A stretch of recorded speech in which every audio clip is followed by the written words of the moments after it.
Hi and welcome back to my channel. I'm Simon and today I'm back with my August book haul. Some of the books I was sent by publishers, some books that were kindly sent to me as gifts, and all the books that I bought myself last month. So let's just get cracking, and as always I'm going to start with the books that I've shared with you on the channel before, but probably in proof form. I mean, well, yeah, with all of these it was in proof form because they haven't come out in paperback or anything yet, because, well, one of them is a paperback and the other three are hardbacks. So the first of those is Bone Black by Bell Hooks. I have not read any Bell Hooks, but I've heard amazing things, and this is their memoir, Memoirs of Girlhood, and it's coming out from Dialogue Books. It might even be out right now, and I think this is going to be a really good place to start. There's also an introduction by Yomi Adegoke, and I have to say, I always read introductions last. I don't know if you're the same, but I always worry that they might give too much away, but they're always really invaluable after I've read something. Is that odd? Is that just me? Let me know. But yeah, really looking forward to this, and I think what they've done with the cover is absolutely stunning. I could be quite spellbound by that. In fact, there's quite a bit of gold foiling coming, one particularly gold book actually. Then we have a book that I have read and is one of my absolute favourite books of 2024. I will leave my best books of the year so far video linked down below so you can go and see it if you haven't. This is a finished copy of, excuse me, I'm not going to edit these videos either, because recently I've heard that you prefer them unedited, so that's what we're going to go with for a little while. Easier for me to top and tail. Anyway, this is a finished copy of This Motherless Land by Nikki May. I love this. This is a book that looks at where cultures collide, where they kind of are complete polar opposites, where they merge and what happens there, and all the in-betweens. Plus it's a tale of cousins. It's a retelling of Mansfield Park, although I've not read that and I didn't notice, but I'm sure you'll get extra stuff if you have. I just absolutely love this. I thought the writing was wonderful, and this gave me a book tingle when I picked it up. But I've talked about it before on the channel, so if you want to find out more, that link will be down below. Then we have a book I'm really looking forward to heading to this autumn. It's Small Rain by Garth Grimart. I think that cover is absolutely gorgeous, and this is about a man who falls ill and ends up in hospital, not with COVID, but just before the pandemic happens. And I think it looks at how our bodies and our brains work together. Sometimes they don't. And yeah, I'm intrigued for it, really intrigued. And then last but not least of the books that I've shown you before, we have a finished copy, and certainly not least, because like this book is going to be so talked about this autumn, and I think I'm going to read it just before it comes out, so the buzz is there, but I'm on the cusp of the hype. And the book is Intermezzo by Sally Rooney, and I know nothing about it other than it's about brothers. I think there's been quite a bit of sort of hoo-ha about NDAs and things with this book in the lead up, so I'm staying stum for now. I really had to think about what I said that, oh, not blimey. You might all be regretting saying that you preferred me unedited by the time you've spent however long this video is going to be. In fact, you might want to pause this and go and make a cup of tea, because it could be a long one.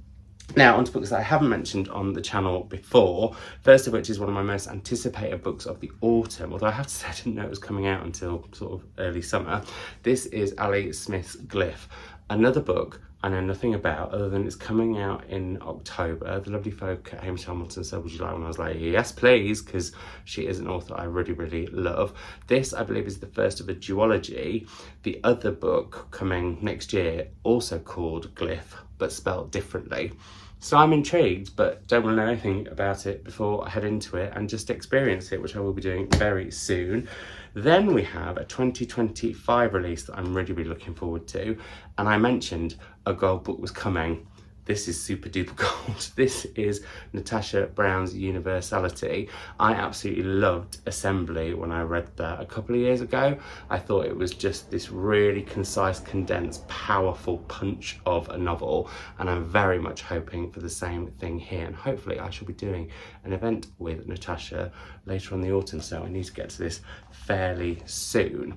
And at that very event, I believe I'll also be talking to Michael Amherst about The Boyhood of Cain, which is also coming out next year. Now this proof is really clever, because at first I was like, oh, that's a bit bland, and I do have a slight issue when like proofs come looking a little bit like basic and not very exciting, because you don't want to put them on social media, let's not lie. But this is designed to look like a school notebook because it's a novel that evolves around one particular school, where Danny lives in a big house next to the school because his dad is a headmaster there, or is the headmaster there, sorry. And Danny becomes kind of embroiled with this other student and a teacher. However, his father loses his job, and so he is excluded from that world, and it's how does he manage to get back in if he can. And I think this is going to be a little bit unsettling. That's the vibe that I'm getting from it. Possibly a bit of obsession, I don't know. So yeah, really intrigued for this. Then this book is one that I had seen about on social media, loved the sound of it, well no sorry, loved the look of it. Then I picked it up in a bookshop, and as we'll talk about when we come to books that I bought, I've been much more intentional with my buying over the last month.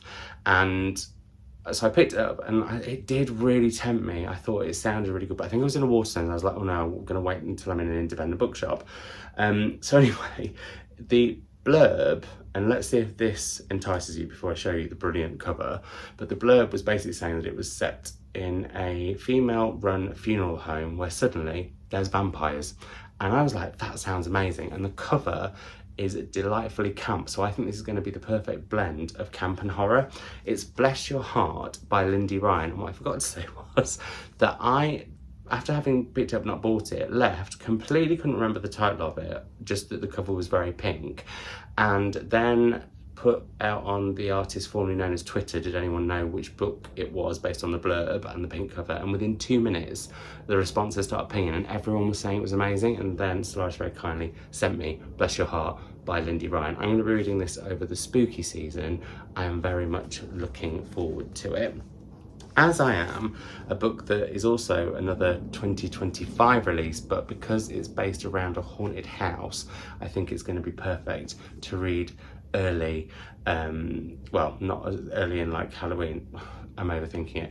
It's a book I'm going to read in advance in Halloween, even though it's not out until next year, and that is River Solomon's Model Home. I have not read any of River Solomon's works. I've heard they are amazing, and both they as the writer but also they as the books. I have a lot of them on my shelves. However, I do have a thing about haunted houses, be they on the telly, be they in books, or even in real life. Like I've been on a most haunted ghost hunt before, and yeah, I just love all that kind of stuff. So I think this will be perfect to read in the spookier part of autumn, in the lead up to it coming out in 2025.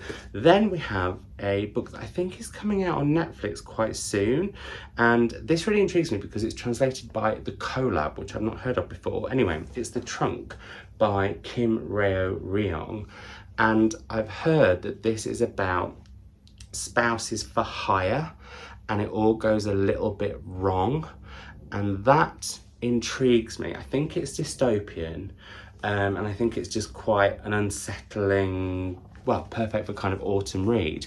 And I want to read a lot more books in translation as the year goes on, and definitely as the years go on. So this is one that I have high up on my TBR, and this was sent by the folk at Doubleday, who also, I should say, this is out in October. Oh, I forgot to, no, I said that was out in February. See, I do need those edits sometimes, because, and I'm doing this in size order, but Doubleday also very kindly sent me one of my other most anticipated books of 2024, and that is The Blue Hour by Paula Hawkins.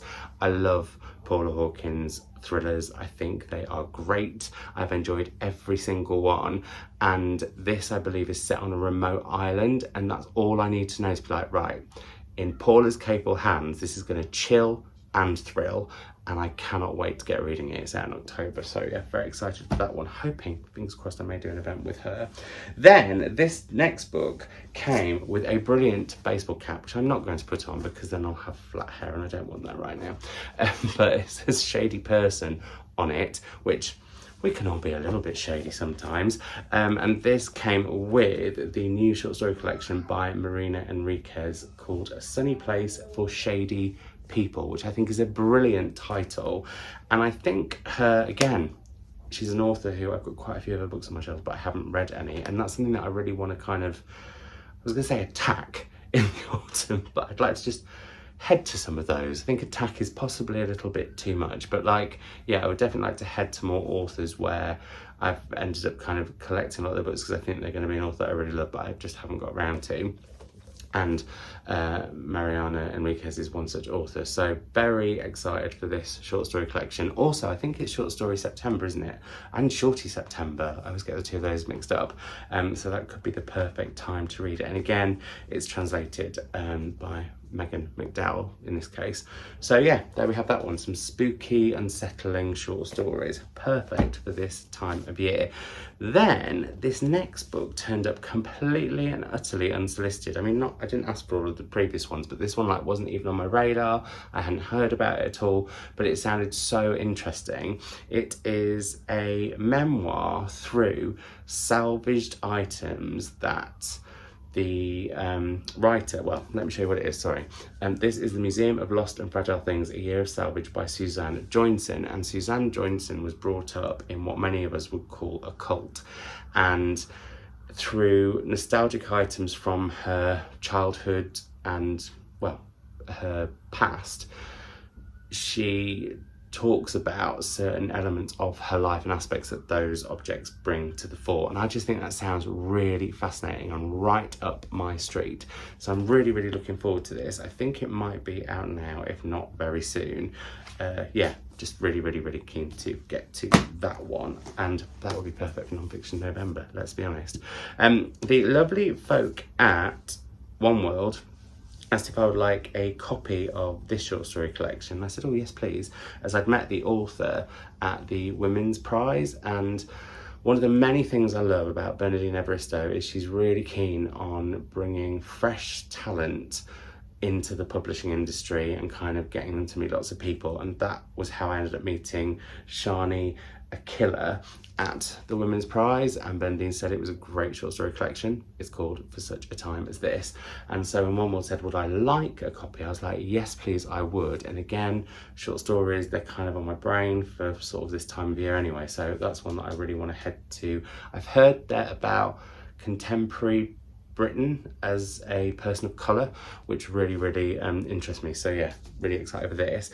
And when they asked if I would like this, there were also two other books that I cheekily said, oh, could I possibly also have two please? And they were very kind to send them. The first is a book that I know nothing about other than it has a volcano on the cover, and that is the prompt for the Savage reading prompts in September. So each year, me and my mum, there's a jar up there full of them, get you to suggest lots of prompts on both our channels that we put into that jar and pick out at random, and September's was a book with a volcano on the cover, which I think might be my favourite prompt, not only of this year, but possibly ever, because it's so brilliantly abstract without trying to catch you out. It's just, I think it's great. Anyway, the book that I picked up, even though I already have a couple of books with volcanoes on the cover, maybe I'll just have a little phase of reading volcano covered books, who can say. But yeah, this is The Volcano Daughters by Gina Maria Balibrera, and it just says, a country in the grip of a brutal dictator, two sisters bound together by fate, and it is set in the shadow of El Salvador's Izalco volcano, and I'm just so excited for this. And again, I think I saw this on Instagram, I was like, oh, volcano, and yeah, then when One World got in touch and said, would you like a copy of that short story collection, I was like, oh yes, I like that. And then I also asked for another short story collection because I heard Jen Campbell saying very positive things about this one, and it's Monstrum by Lottie Mills, and apparently it's magical and haunting and startling and unique, and I just love that cover. That gives sort of fairy tale, folklore, myths and legends vibes, which is what I'm hoping for. And actually on the back it says the definition of monstrum is a noun: 1, a divine omen, supernatural appearance, wonder, miracle, portent; 2, an abnormal shape and natural growth, monster, monstrosity. Yeah, really excited to see what Lottie Mills does with this collection. She won the BBC Young Writers Award back in 2020, so there we go. A book that I very cheekily asked Borough Press for was one that I thought was a novel, and then it turns out that it's non-fiction. It's in translation, which I'm really, really intrigued because I don't think I've read that much non-fiction in translation. So yeah, would like to definitely investigate more. It's The Abandoners by Begona Gomez Orzays, translated by Lizzie Davis, and this is all about mothers who abandoned their children. And I thought that it was kind of, going to be like a novel about a group of women, but in here it says Joni Mitchell, Ingrid Bergman, Muriel Spark, Maria Montessori, what did they give up at home to become the women they were to the world?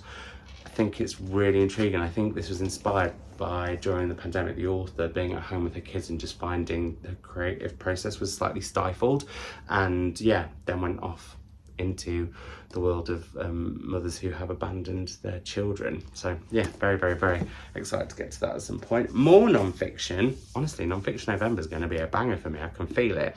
With a book that I had a rave about from the lovely Brett, whose channel I will link down below. And he said this was one of the best memoirs he'd read and one of the best books that he'd read, and the author was brilliant because he'd had him on his previous podcast that he was a co-host on. I think he's now got his own. Anyway, the book is Man Boobs, a Very Queer Memoir by Kamal Ajazuddin. And the title alone and then the cover, I just think is absolutely brilliant. And there's this line just got me from the book. I'm just a man standing in front of a salad asking it to be a cake, and that to me just sounds brilliant. But it's also it says something about, what do you do when you're too gay for Pakistan, too Pakistani to be gay in America, and you're ashamed of your body everywhere? I think this is going to be absolutely brilliant. So yeah, I'll be definitely heading to that in November. And then, as recently I got an allotment, I'm definitely in the mood for books that have kind of allotment vibes, but not like, well, I am very tempted to get a non-fiction allotment book, but in fact I did, but I gave it away. Well, I gave it to Chris, so that's why it's not going to be included in this. But then I was thinking about books set in like gardens that are a little bit sinister, and I spotted this over on Charlie, the book boy, on Instagram's feed. I was like, that sounds great because it involves an old garden, a crumbly cottage, an old overgrown garden, a crumbling cottage, and bones discovered as the garden is done up. It is I Died at Fallow Hall by Bonnie Burke Patel, and I think I talked about this in my autumn reading plans video, which I'll link down below if you have missed. But yeah, I mean, big old creepy house, woods, and then you find out that there's a body discovered in an old garden. I'm in, I'm ready for it. I think this will be a treat. I can't work out whether it's going to be like cozy crime or a proper thriller with chiller. Either way, I'm sure I'm going to absolutely love it. Then one of my most anticipated books of 2025 has arrived, and actually I should have showed this at the beginning because I showed you, I think, a while back when it was in like an A4 bound edition. Then it was called Bear. The title has changed to Blackwood's Blue Sky. This is by Eowyn Ivey, who wrote The Snow Child, which I absolutely loved, plus The Bright Edge of the World, I want to say, and I'm not going to be able to find the name of it. To the Bright Edge of the World, yeah, which was also a fantastic book. This, I believe, is a retelling, yes, a reimagining, sorry, a daring reimagining, it says, of Beauty and the Beast. And that's all I need to know. Well, I didn't even need to know that. I just needed to know that Eowyn had a new book out, and frankly, I was sold. But then the fact that it's a reimagining of a fairy tale, well, tick, tick, tick, tick, tick, tick, tick, sold, sold, sold, sold, sold, sold. I'm going to head to this quite soon. I'm hoping she comes over to the UK.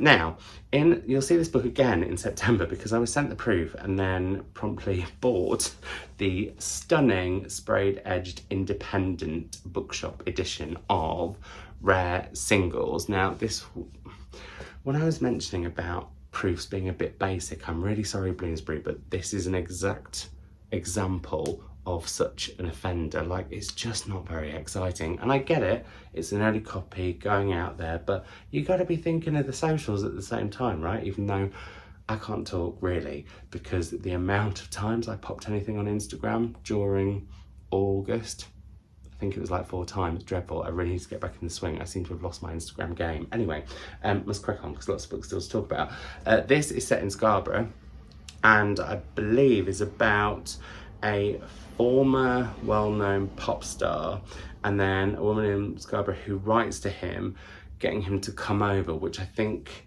is, well, Dean has always lived in Scarborough, trapped with her feckless husband. Her one release comes at her town's Northern Soul Nights, where she gets to lose herself in the classics. Yeah, and she invites this guy in Chicago who is part of, well, a huge member. So he's not really a pop star, he's a Northern Soul star. Sorry, I'm very sorry, Benjamin would probably tell me up for that. But yeah, I'm intrigued just because it's Benjamin Myers. I love his writing. That said, I've been an absolutely naughty what's-it because I don't think I've read his last 3 books, and I think I've got to get out of this habit of when I have an author who I absolutely love the writing of, I put off their latest book because I don't know when the next one will be. And also, actually, it's even worse for Benjamin Myers because he's got loads of backlist books that I've not read that I still really want to get to, so I need to get a wriggle on, and shame on me. Then the very lovely folk at Tinder Press kindly sent me a book that I requested, and that's Spoiled Creatures by Amy Twigg. This is another culty book, this time fiction, and I think this is where a cult goes particularly wrong. And I feel like we follow an unreliable narrator, possibly.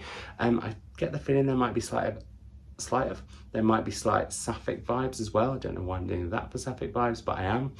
And yeah, I saw Amy Twigg talk about this. She was interviewed by Elif Shafak at the Women's Prize Live this year, and it just sounded so good. And very kindly Tinder Press said yes, they would send me that one.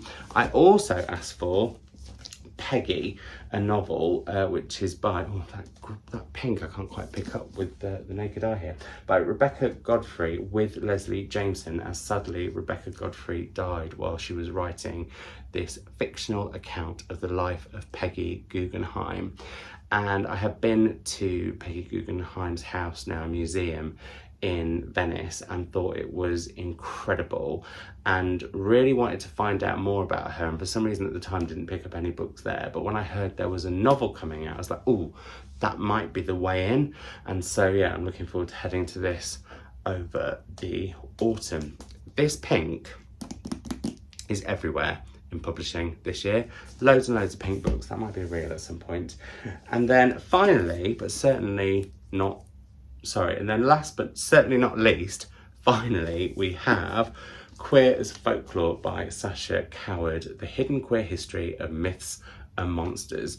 Does what it says on the tin, I am told. And I'm really, really looking forward to this. It's going to be another perfect book for non-fiction November. And I'm starting to, now that I'm pretty much finished with programming Chester Literary Festival for Story House, I'm looking at Story House Queer next January and February, and I'm hoping that we can get Sasha to come and talk about this book then. But yeah, I think non-fiction I need to up my game with, and I think a bit like how I've got back into poetry through queer poetry, I would like to head to some queer, as in LGBTQIA+ non-fiction this year to get me back in the swing, as it has with poetry, but also just some queer in a kind of out of sorts, a little bit odd, quirky, I don't like the word quirky that much, but you know what I mean, a bit different non-fiction, and that seems to be what the selection I have that's arrived in the last month. So on to gifts, and the first 2 gifts were very kindly bought for me by Chris when we were in Llangollen last month, and we went to Plas Newid, which is the home of the ladies of Llangollen, who were these 2 women who fled Ireland together, dressed as men, came to the UK and Wales, and basically set up home and were completely and utterly taken, welcomed into the community by the other people of Llangollen. I think there was a few wobbles along the way, and there was a novel,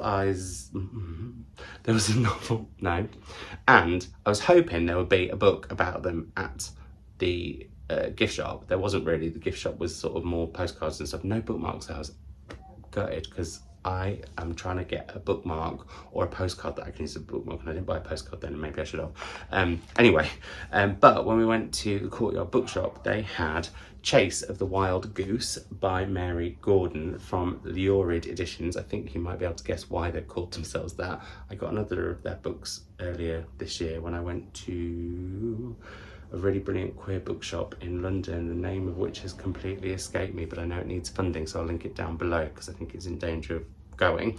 But anyway, I got that there.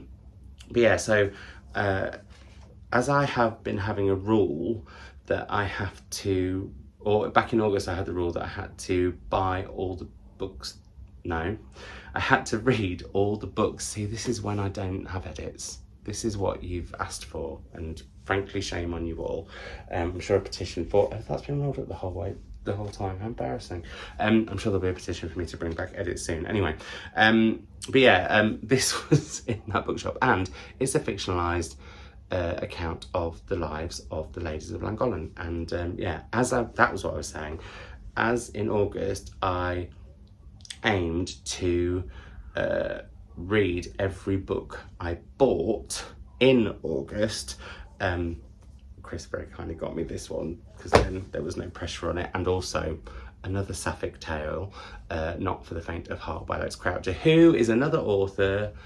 Yep, you guessed it, I have got all the books of and haven't read yet because I just think they're going to be a favourite author. This is a queering of the Robin Hood story. Well, it's Robin Hood's granddaughter. And yeah, this is meant to be a fantastic sapphic tale. Very excited for that, and that just looks so autumnal, doesn't it? And oh, we've got a bit of gold foiling too. Then 2 other gifts. First up, from one of my lovely patrons, Jamila, who got this off my wish list, which is always linked down below. It is 4 books that I can't get my mitts on in bookshops in the UK. And this is one such book. This is The Mother of Strangers by Saward Amory. And this is a tale set around Palestine and Israel, and looks at a family in Jaffa in 1947. And I think this gives, well, basically it says, Saward Amory has written a vivid and devastating account of a seminal moment in the history of the Middle East, the beginning of the end of Palestine, and a portrait of a city irrevocably changed. I think this is going to be incredible, and I want to make sure that I'm continuing my reading with everything around the history of Palestine and Israel.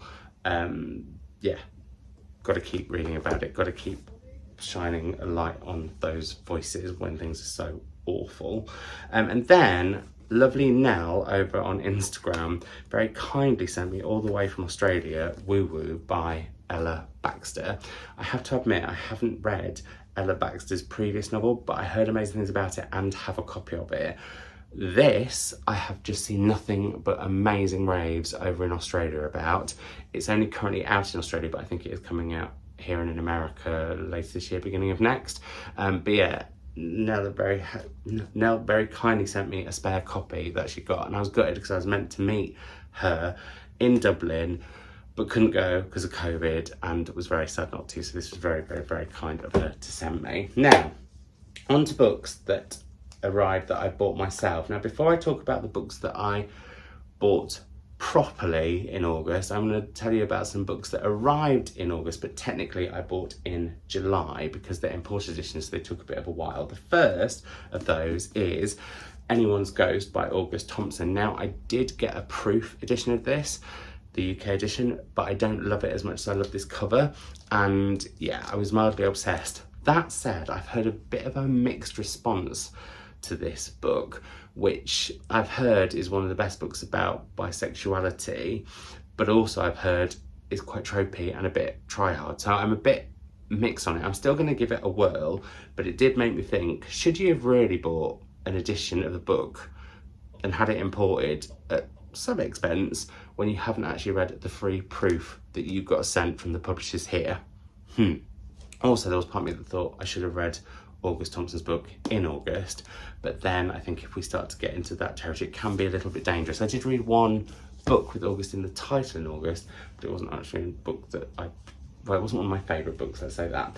Then I had done a little cheeky, sneaky order from Readings in Australia and picked 4 books from there. The first of those is Dead Europe by Christos Tsiolkas. I had the pleasure of interviewing Christos earlier this year, and this was the only book of his that I didn't have a copy of, and the UK edition is like fine, but this I just think is lovely, and so I ordered it. It's quite rare that you get these smaller paperbacks in Australia. They're normally sort of that sort of trade paperback size. Anyway, I want to at some point have read all of Christos's work, and this is one that I'm looking forward to getting to, but I still have quite a few to go, and I've read quite a few too.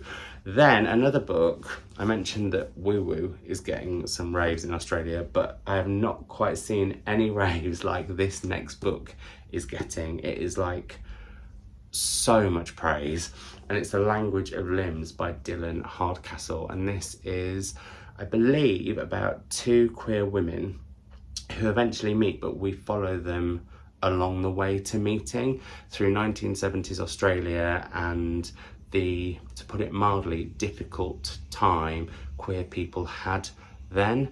And yeah, I'm very, very excited for it. This is one that I definitely, in fact, I talked about this in my August reading plans video, so I have mentioned it before, but yeah, mentioning it again, very excited for that one. Then Heartsea by Kate Krumink. This is the second of Kate's books that have come out this year, and the second of which I have bought because Jane Rawson, who is an Australian author I adore, said you really need to read Kate's writing. And as I was doing an order from Readings in Australia, it made sense to buy a few rather than just buy a couple. That's Simon Maths, or actually Savage Maths. So we've talked quite a lot about the Savage Faculty of Science, where on September the 1st until Christmas Eve it is scientifically proven that's all autumn. This is also the Savage Faculty of Maths, where if you buy one book, it actually, from abroad, it really makes more sense if you buy 4 or 5. Just does. So yeah, anyway, that's what I got. And then the last one that I got from Readings in that order was Max by Avi Duckert-Jones, and this is another book about bisexuality and a young man coming to terms with his bisexuality as he's growing up. And I don't feel like I have read enough books by bisexuals or about bisexuals, and I quite often feel like they are the overlooked letter in that LGBTQIA plus alphabet.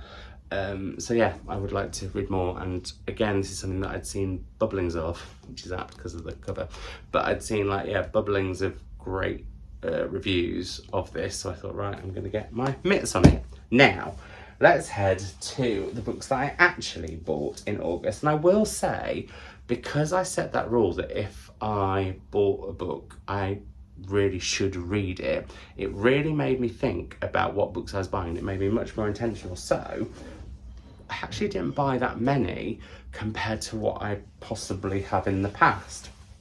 And I'm happy to say that I bought 1, 2, 3, 4, 5, 6, 7, 8, 9, 10, 11 books, and I have read 5 of them, which I think is pretty good. Like, it's certainly not all of them, but it's better than in previous months when I've done wrap-ups. So the books that I have read, I will go through very quickly because I'll be talking about them in my August wrap-up, with the exception of one, which you'll see for why shortly. The first of those is Punk's New and Selected Poems by John Keane. I had seen Nathan over at Nathan's Nook rave about this, and so I wanted to get my mitts on it. It is queer poetry, and as I said earlier, that's the sort of poetry that I'm really like into and is getting me more into poetry in general. I'm hopefully doing something later on in the year where I'll be reading 4 poetry collections that are up for a prize, and I'm hoping that will kind of make me dabble a little bit further afield. But yeah, for now, queer poetry is where it's at for me. So yeah, read this. I have also read this short story collection, Old Romantics, which I picked up in Foils. It's by Maggie Armstrong, and it was one that I had seen, I think, I can't remember where actually. I was going to try and say it on some Instagram. I don't know where I first saw this, but I was obsessed by the cover. I love the colours, I love the fruit, I love the whole shebang. And it's from Tramp Press, and my intention was to pick this up on the book crawl that I was going to be doing with Nell and oh my god, Bernie and Chris, who I was hoping to see but didn't get to because COVID and not going to Dublin. But I picked this up, spotted this in Paul's and picked it up, and it's interlinks short stories with one thing particular in common, and I'll tell you more about it in my wrap up, as I will the Booker longlisted The Safe Keep by Yael van der Wooden. This, outside of the books by authors that I already had read and well, not read yet, but I've read others of their books or have read and are on the shortlist. So Orbital, read, loved it. Stony Isle Devotional, read, loved it. Enlightenment, very much looking forward to. James, very much looking forward to. This was the one that really sort of sang out as, oh, this could be a very me book, because it's set in an old house. There is a young woman who living there. Her brothers will one day inherit the house. Their parents both died. It's in the care of her uncle, and one of her brothers invites his girlfriend / lover to stay there for a while, and saying nothing more, but I'll talk about that more in my wrap up. But yeah, that sort of old house post-war really kind of made me hone in on that one, and so yeah, read it. The one that I didn't read in August because I'd already read it before August is The Echoes by Evie Wilde. I just wanted a finished copy because I had dog-eared my proof to absolute bits, but yeah, I think this book is fantastic. It's another book that was in my favourite books of the year so far video, which I'll have linked down below. And then we have Queen Bee by Juno Dawson, which I read at the beginning of August, and I picked this up, one, because I was excited for this like nobody's business. I mean, Juno Dawson writing about witches, amazing anyway. Juno Dawson writing about one of my favourite historical women / icons, and witchy, amazing. And this also is was my read for the August Savage reading prompt, which was to read a book with an honorific in the title, Queen. So yeah, and this is brill, but I'll talk about that more again in my August wrap up, which will be the next video after this one. Gonna go very quickly now because we're on nearly 40 minutes. This is also why I need editing to the books that I bought but didn't get around to, and that's because, to be fair, 4 of these arrived in the post on the last day of August. One of them I bought on the last day of August and I was away from home, and one that I ordered and thought was actually going to come in September because it was an import. So the first of the 4 books that came, actually I'll do the 2 Tilted Access Press ones. So I do want to at some point read all the Tilted Access Press books in order, and I was looking on their website because I was actually looking for Chinatown after Anton Her recommended it as one of 5 books by women in translation that you simply had to read in the video that we did together that I'll link down below. But I spotted they had some that were out of print, and so I picked those up first. So one of them is I'll Go On by Huang Junyan, which is translated by Emily Ye Won. Don't know anything about this. This is one of the things that I do like. They don't really do blurbs, or they do in the cover, but I would quite like to read not just Tilted Access Press actually, but I'd quite like to read a few different indie publishers without any idea what their book's about and just get swept along and see if I can sort of see themes within the books they publish. I mean, with Tilted Access Press, it's books from around the world in translation. But yeah, I'm just intrigued. Anyway, I don't know about this one, but I'm very, very excited for it. Yu Murray's Tokyo Ueno Station, translated by Morgan Giles, links to another book that I bought this month that we'll talk about shortly. Now, I'm going to just do a little moan because I decided to give World of Books a try again. This is meant to be like new. It's not. It's really battered. The back has been cracked. And I just think they are not very good at actually sending you books of the exact quality that they say they're going to. So I never learned my lesson, but at the same time, I got these 2 for, I think, £6 in total, £7 in total, so I can't really complain, but I am complaining because I think if you say something is in a certain, I don't know, well, if you say something's like new and it's not, like this was just very good, and it is very good. So yeah, I just think, anyway, that's me wanging right on. Then 2 more books by women in translation that I bought, inspired by the last Patreon book club that we had. We've got our next September one will have been and gone by the time this goes live, but it's tomorrow as I'm recording this, because I'm recording this on Tuesday again. All that could have been edited out, but you asked for it. In August book club, we did something that we are never doing again, and that is we read books to a theme, and the theme was women in translation, because it is really hard to find books that can be bought all over the world and are also all over the world in paperback, I should say, because that's the rule that we have with Patreon Book Club. And also the big and most important rule to me is books that you can also get on audio for accessibility. And to do that with a book by a woman in translation was just a nightmare, added into the mix that I didn't want any that I'd already read. So we all came with various different recommendations. And one book that was recommended that I hadn't heard about at all was, again, by the aforementioned Jamila, who got me this lovely book off my wish list, link down below, and that was Brandy Sour by Constantia Stuteriu, translated by Lena Protopara, and this is the first of the new Foundry Editions imprint, and they sound like they're publishing really interesting books in translation, generally quite short, I think, but this is set in Cyprus, and it looks at the history of Cyprus, the difficulties between the Cypriot Greeks and the Cypriot Turks, and this was giving me, as Jamila was talking about it, like slight The Island of Missing Trees vibes, and I was like, ooh, I could do with scratching that subject matter itch. I really need to read There Are Rivers in the Sky to scratch my Elif Shafak itch. I know, but I'm nervous about it. Let's all move on. And thank you to everyone who's read it and has loved it but hasn't told me anything about it in the comments down below. You are wonderful treasures. Anyway, yeah, this is that story, but also every chapter ends with a cocktail recipe, and I think that just sounds really interesting, and Jamila sold it to me perfectly.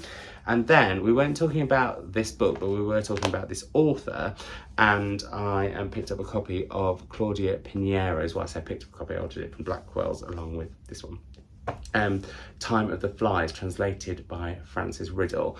And the reason that I picked this, we were actually talking about, well, we weren't, but Sarah was talking about Eleanor Knows, and it reminded me, oh, I would like to read some Claudia Pinheiro, and I knew she'd had that book with like the hand on the cover come out, and I wasn't sure that was necessarily what I wanted to read next, but I think this is a follow-on to one of Claudia Pinheiro's earlier novels, which is about a woman called Inez who finds out her husband's having an affair, sees him kill this woman, be it accidentally or not, and then instead of reporting to the police, she covers the murder up but doesn't tell him.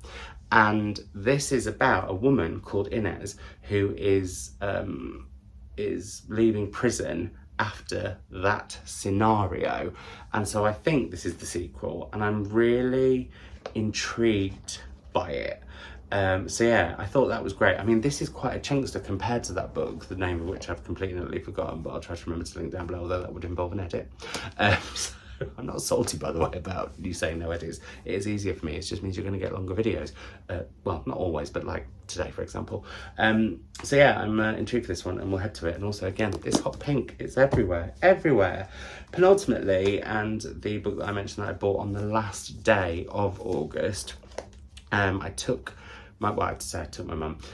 Mum met up with me in Wellington, which is sort of part of Telford, but also sort of its own town on the edge of Telford, where they have an amazing independent bookshop called The Bookends, and also an amazing Caribbean restaurant called Park Street Kitchen. If you ever get the chance to go to both. You will not be disappointed. The book I picked up at The Bookends was Behind You Is the Sea by Susan Muwadi Daraj. and this is a multi-generational tale of a Palestinian family, and I'm just really intrigued with this. This is one that I have had sort of on my periphery for quite a while. I've seen a couple of like real glowing reviews. It's not long come out, and the cover is also giving autumn vibes, and I said I wanted multi-generational stories, but yeah, it's quite a big font, which I am obsessed with at the moment, because there is something going on with this eye, but that's for another time maybe. But yeah, I'm really keen to get to this one, and will be over the autumn. So there we have that. And last but not least is a book that was the partial inspiration for my autumn reading plans, and I talked about it quite a bit, so I'm not going to go into too much detail with it now, but it is The End of August by You Miri, translated by Morgan Giles. It's a big old girthy number, and I'm here for girth this autumn, so there we go. But yeah, this is multi-generational and is set in Korea and Japan, and is quite experimental with some of its writing style. And yeah, I'm really excited for it. I do, I can see it, it's on the chair over there. You can't see that, so I'm pointing just willy-nilly. But I do have a copy of the Tilted Access Press Edition, but the font is really small, and so I was hoping, this being a hardback and being bigger, it would have bigger font, and indeed it does, so phew! But very much looking forward to reading this at some point over the autumn. I know it's at the end of August, so I should really try to read it over the end of August, but again, like with August Thompson, if you go for these things, you can take the theme too far and it can kill it for you. So I didn't. But there we are. That is my book haul for August. I hope you enjoyed it. It's going to be over 46 minutes. That's your own fault, so I hope you had a cup of tea. I did say it would take me a while. How long would that have been if I'd edited it, I wonder? I think I would have got it down to 33. Yeah, I predict I would have got it down to 33, maybe 35. But anyway, I hope you enjoyed it. Let me know if you would like me to carry on with unedited videos. I've heard a lot of you say that it's just like sitting and chatting with a friend, which is very much the vibe that I am going for. I am thinking next year when I bring vlogs back, they will be a lot more edited, and then I'll probably have a more relaxed, like this style. Although in the last one that I did have a few edits, so maybe it's a case of sort of somewhere in the middle. But even my mum said the other day, sometimes when I do the zoom in, zoom out, it makes it do a bit of a ooh. So, although that could just be seeing me. Anyway, I'm gonna let you all go. Some of you may have left already, but I hope you're all doing super duper well. If you would like more Savage Shenanigans, my Instagram, which I promise I will start using a lot more, my artist formerly known as Twitter, my Patreon, my wishlist, all those things are linked down below, and it will be lovely to keep the conversation going in the comments down below. Please don't tell me if you hated any of these books, because I haven't read them yet. I'm super duper excited for them. Once I've read them, game on, we can talk about how much we hated, loved, were indifferent, all the spectrum of thoughts. But right now, no. But do tell me if you love them, because that'll probably get me more hyped, without getting like capital HYPE, because nobody needs that, do they? Oh, perfect timing. The ice cream man's here. So I will see you, or ice cream woman, shouldn't make assumptions, but the ice cream van is here. So I will speak to you all in another video very soon. Bye.